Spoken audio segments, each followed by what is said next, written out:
podcast is part of the Sports Social Podcast Network. Thanks for choosing this free Anfield Index podcast. If you'd prefer to listen to this or any of our other shows without adverts, then now's the time to check out Anfield Index Pro. With AI Pro, you can supercharge your entire listening experience. You'll not only get all of our podcasts without the ads, but you'll have them far faster with our quick publish feature available exclusively for subscribers. AI Pro also puts you in the heart of our sound studio, with an option to listen to many of our shows live and interact with the podcasters in real time as the shows are recording. Upgrading couldn't be easier. AI Pro is available on all popular podcast platforms, and we have our own apps for Apple and Android. Just head on over to AnfieldIndexPro.com and get started today.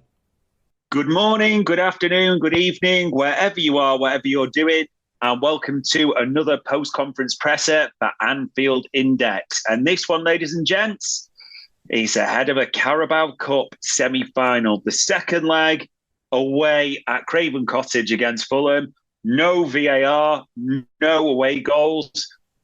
But yes, we got a lot to talk about. And it was a big press conference, wasn't it? Just because of everything we wanted to know, mainly around injuries, no doubt. And we got the info, we got some good stuff. We didn't really get any bad stuff, but we maybe got some stuff that we could have hoped for, so to speak. But you've got to class it as good overall. I think that's important to say for anyone that's heard it, for anyone who's not heard it. We'll give you all the updates. And it wasn't Jurgen. Jurgen will be having the full week off, won't we, so to speak, in our press conferences, because Pep Lijnders does the cup. So the Carabao here against Fulham, and it's Norwich on Saturday as well, isn't it? So he'll be doing the Friday one. So Jurgen maybe quite happily gets the full week off from the press. It's just a training ground for him, almost a full Freaky Friday. Reversal of roles with everyone's favourite Dutch coach, as it were. So we'll do the normal. We'll talk about the questions and answers. We'll talk about the clues from the other day against Bournemouth. We'll talk about Fulham and the threats they bring. And boy, have they given us some tough games recently this season. No two ways about it. We'll do the predicted lineup. We'll do injury news as well, which will feed into that and go from there. So, first question was asked, almost predictable this, and it was one I didn't really want to know because we'd had everything on this. Don't get me wrong, but about Mo Salah and the comments and all those types of things that people had been making. As Pep Lijnders said, and I agree with this wholeheartedly, you should never doubt the commitment of Mo Salah. Never met a guy or a human who's more committed to the life of a pro football player. We know his country's devastated, but the only reason we did it, as in calling him back, is to give him the best possible chance of reaching the final. I mean, what else is Pep Lijnders supposed to say? They're in the Ivory Coast, they're away from Egypt, and the facilities are just going to be better. As the Egypt doctor has come out and said, Mo Salah didn't want to go, but they've agreed the medical side for his best interest. And this isn't a Liverpool decision. I know we're all selfish in what we want. We're not going to pretend for 1 second. But Egypt have said this is the best option for him medically, isn't it? So that is why it's being done. And then this isn't for anyone shouting or any Egyptian listening and all that. I am selfish. I want him to be all right for Liverpool, but it's what's best medically for the player. And there's not really too much to say on that. He was then asked a lot of questions about players, and quite rightly, because we're going well, why shouldn't he be? Was asked about Diogo Jota stepping up and said, about his goals and assists is a fair question. Well, I never judge him only on that. He's really important, and Darwin as well, by the way. It was crucial to call that out. That's the sign of a good squad, the character, the passion, the ambition of a player. Jota is a player when he's in this angry mood and he's running like the world's against him, he's incredible. We have to get him in this mood as often as possible. And with the way the team is, it's the same as it used to be with Bobby, as Sadio could step up, or if one play wasn't playing well, the other stepped up. When you're drilled and trained and all committed, these things can happen. Absolutely right. Salah's out. We had our worries. We knew it was going to be the likes of Núñez and Jota to step up. What I also liked with this is both the scoring, but I like the way it's alluded to, because it just feels like Jota in that middle is central to everything. Now, it doesn't have to stay there, because you saw it with Jota and Núñez the other day. Very much in the first half, it's Núñez on the left, Jota in the middle, and it's the interchanging, and that's not been alluded to much, has it? When it used to be the famous front three, whatever you want to call them, the OGs, the interchanging of those positions was absolutely crucial. I think if you look at that goal, Curtis Jones, the crucial bring down layoff, Jota, but the weight of that pass is perfect for Darwin, isn't it? Just to step into it as he runs to that middle and makes that clever run in between, to get onto it first time for that first goal and strike it first time, because that's where we know Nunes comes into the reckoning, isn't it? When he doesn't have to maybe think about things too much. The other things to say with Jota is, yeah, he does have that bit of shithousery. There's nothing wrong with saying that. I love that he's got it. I love even the way I think he should have had a penalty personally the other night, and people say he's looking for it. I don't really care what you think. He should have had a penalty against Bournemouth. He does get angry. He has that sort of part to his game, the temperament. All the top players have that bit of nasty side, which Diogo Jota has. I love that. He's competitive as. So, yeah, maybe getting him angry. Maybe it's important stepping up. We just also need him to stay fit. Then was asked a question, which I don't like them asking, because Gareth Southgate might wake fuck up, so to speak. But what about Curtis for England? No brainer. Why wouldn't he be? You all have eyes, you guys. If we're decisive in the top of the league and there's one player who was without the ball, sets the tone and sets the initiative, that's Curtis. He's still young, but acts like a senior and takes himself out in this game as a precaution. And yesterday's fine and there's no issue. So really cool. So that's massive news, it feels, isn't it? Curtis Jones is fit and available for this one. That does feel massive more than anything else.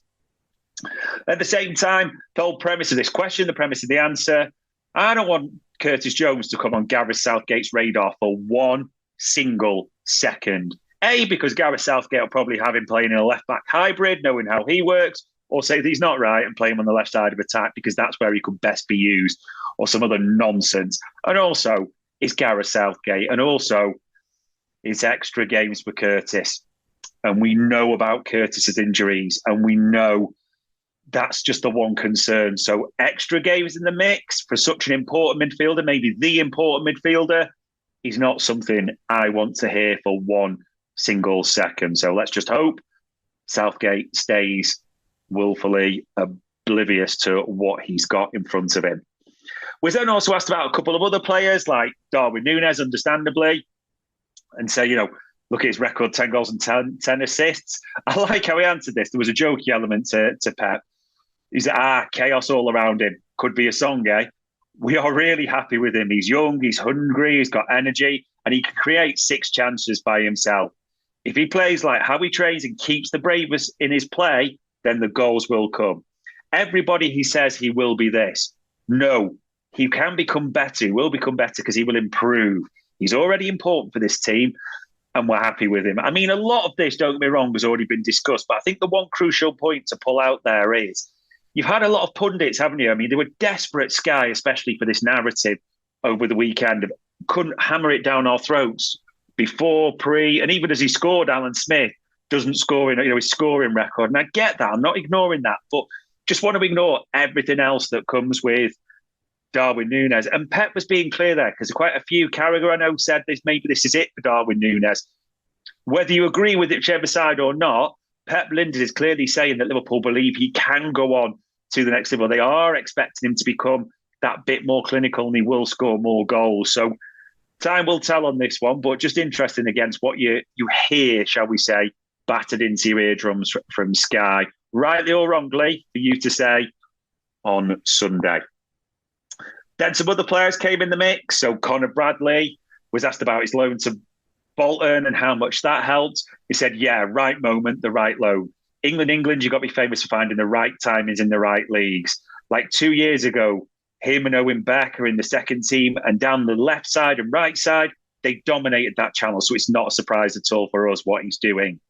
It's part of our project to bring these young players in for a long time. And it's nice to see this with Conor now as well. If alone can make minutes like it did and then get into pre-season, that's great. Obviously, he had the injury as well. He wasn't a player that went on a loan for a market element and to play. The work the academy and Victor Matos are doing is great. I mean, a few things to unpack from that. I think it's good that Victor Matos, the way the academy and those people. Alex Inglethorpe's had his flowers recently. It's good to see others get a mention, especially Matos. That link between the academy to the first team just feels like his work's doubly important, but he's not really getting called out. So that was good to hear. And I know the element is with Pep Lijnders as well and the connection they have from Porto days and all that, but it's still right that gets said. Also, at the same time, Conor Bradley, he was great on Sunday, wasn't he? Not put a foot wrong. He was great when he came on against Arsenal.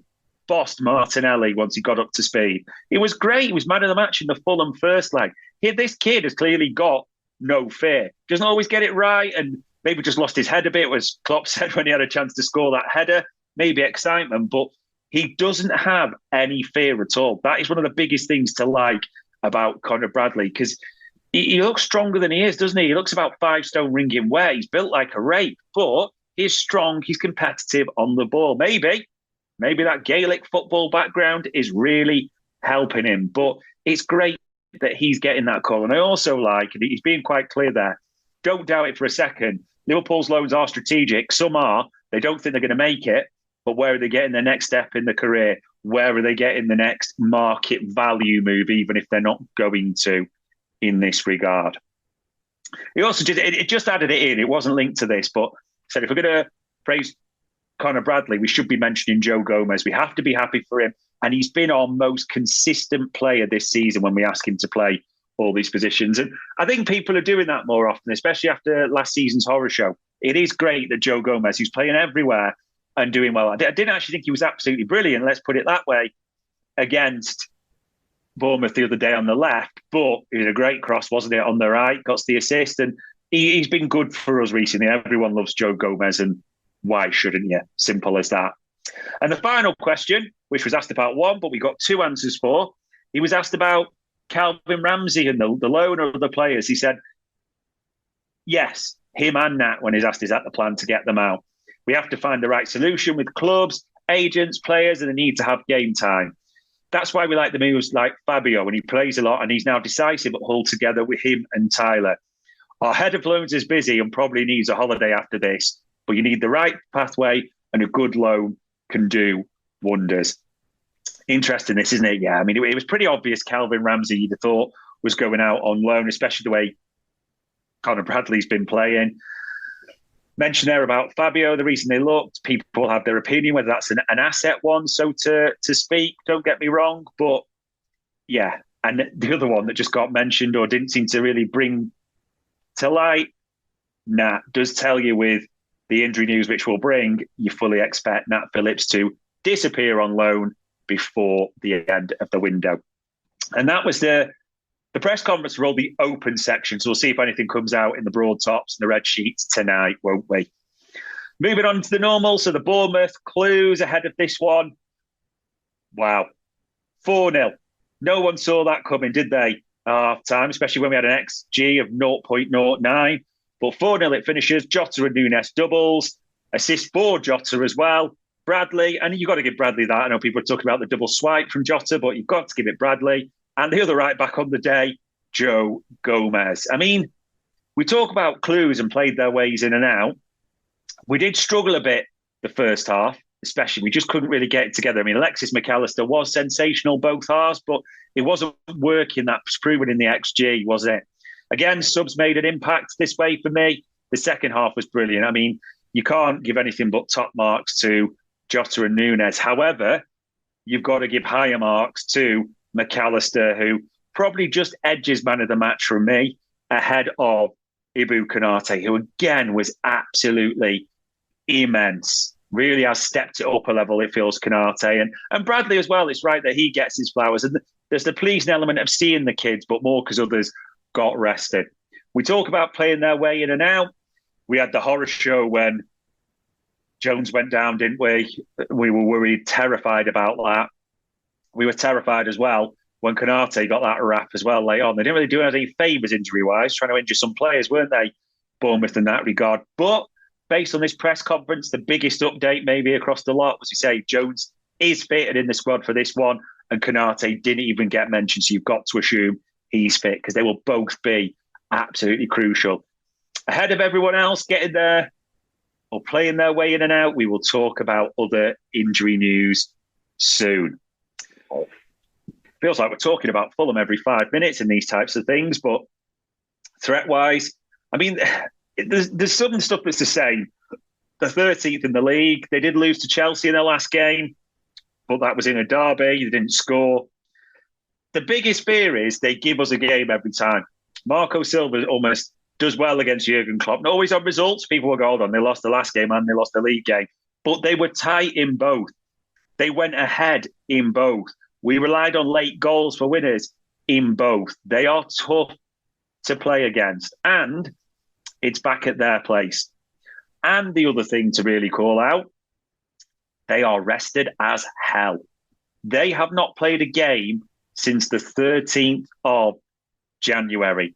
The weird thing is, if this was Liverpool and hadn't played a game since the 13th of January, we'd probably be saying, oh God, we're not in rhythm as we like to be and all that type of thing. But then we'll also complain about injuries and muscle fatigue and all this type of thing. But you just wonder, this feels, this game, like their season. They're 13th. They're far too good to go down, but they're miles away from challenging, shall we say. People thought, will Palhinha move? Well, he looks like staying. So you think that this game feels like their season.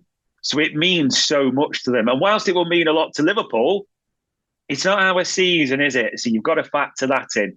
Also, the squad is way too thin. Now, let's talk about the positive news. Jones is fit and Robbo is back in the squad. That is brilliant news. He has trained, he is back. As Pep Lijnders said, the medical team have now left it to coaching staff who are like, yeah, he's back in, he's ready, he's coming. So it's a great, brilliant option to have. However, Trent's not fit and Szoboszlai's not fit. The midfield, you've just got a bit of a small concern, I think it's fair to say. People go, oh, come on, like, look at how we've done. Yes, but will he risk Curtis Jones from the start? How much has Curtis got in him before that muscle? Because let's be clear, he felt it in this game, and Pep Lijnders and Klopp have said that he felt it in training the week before as well. So to play like a full 90 minutes in this, I expect him to have exactly the same impact. There's risks. And I know we'll allude to, well, it's Norwich in the Cup after this, so it's not a big one. Okay, but it's still a lot to ask Curtis Jones to go hard in this one. So that's just the risk. And who else then comes in? Gravenberch, there's been a few question marks about recently. Bobby Clark, I love as a talent, but there's a talent, and then there's bossing a Carabao Cup semi-final. So there's not that many. We would have just loved, and it's being greedy, but it would have been great to have just got a Trent option back for the middle. We kind of hoped we'd have Szoboszlai back by now, didn't we? I mean, ahead of this Bournemouth one, we thought he'd get him back possibly for the game before with that 10, 11 day break, but hey-ho, it's not happened. The other threats, Willian likes a goal against us. So does Deco Dover-Reid. Jimenez gave Virgil a few problems. I'm hoping, and I mean this seriously, I'm hoping he gave him a few physical problems in the air and different bits. It was more Virgil was ill, as we know, for that game. So I'm hoping him and Konate will boss him. But he is a physical forward. He will give it a go. So let's not pretend this won't be a seriously tough game. So injuries mean you can't change much. So how is this working for me? I don't like this, but I think Kelleher will start. I want Alisson in there. We're at the business end now, aren't we? I wanted Alisson in there for the first leg as well, but I suspect it's going to be Kelleher for obvious reasons. It'll be Bradley right back, Gomez left back, Ibu, and Virgil. I know people say Quansah rest, but you just rest Ibu for the FA Cup. That's got Quansah marked all over it, hasn't it? So it's the strongest defensive lineup you can put. Robbo to come on at some point, no doubt. And you look at everything and maybe you move Gomez over to the right again. But Robbo to get half an hour, that feels big in this. It's one of our leaders. In the middle, I don't see what options you've got, really. It's McAllister, who, fair enough, was sensational on the left. This is a bit tough for me, but I am sticking with Jones. I think you've got to start him. He's that important. You bring him off maybe after 60 or something like that, but you start him. And on the right-hand side, I would start Gravenberch in this. I really would. I like Harvey. From the bench, I think he's sensational. He's a game changer. It's not really happening for Harvey, though, is it, when he starts? for whatever reason, this isn't trying to dig out the kid. I've got my concerns long term, so I can't pretend to be hypocritical that I've not or not mentioned those. But I don't think he was that good. If anything, he looked a bit better. Almost trying too hard again against Bournemouth. Got himself with some brilliant positions, but the pass, like many of them, you could argue in the first half, just wasn't quite there. So yeah, I would start Gravenberch, and he's fresher in this. Harvey to come on if you need to change it for the obvious ones, and Bobby Clark at some point. And now the forward line.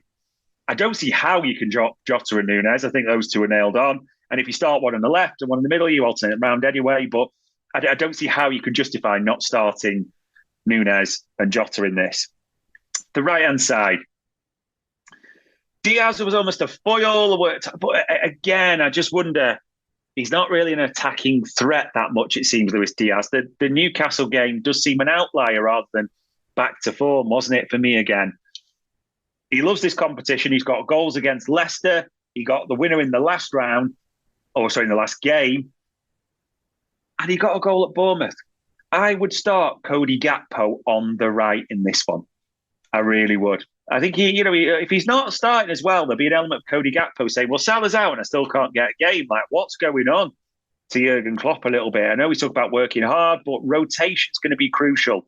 And I just think a bench where Elliott and Diaz are on gives you real attacking options and strength. But they can still run hard, press off, to bring their own type of physicality.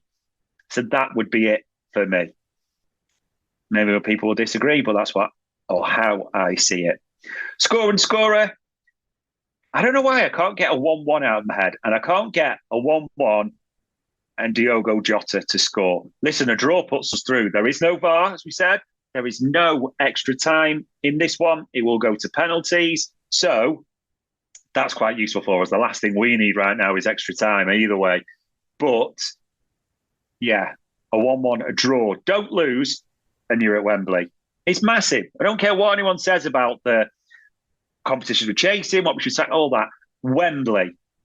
If you went there for that season where we did FA Cup and League Cup, they're sensational. It boosts everyone to go to Wembley. I'm praying we get there. I'm praying, I've already got my flight sorted, but I'm planning out my day for Sunday, the 25th of February, come Wednesday evening. Time will tell on this one, though, eh? And that, ladies and gents, was post-conference presser at Anfield Index.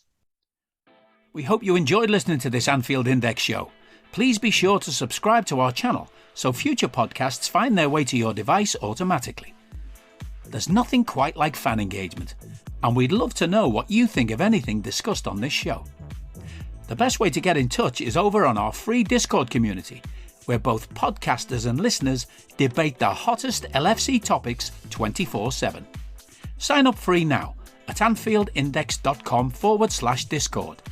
You won't regret it. You can also follow us on Twitter at Anfield Index and find us on Facebook by searching for Anfield Index. Oh, and before you go, we'd love it if you could leave us a 5-star review on your favourite podcast app. It only takes a couple of seconds, and it means the world to the people who create these free shows. Sports Social Podcast Network.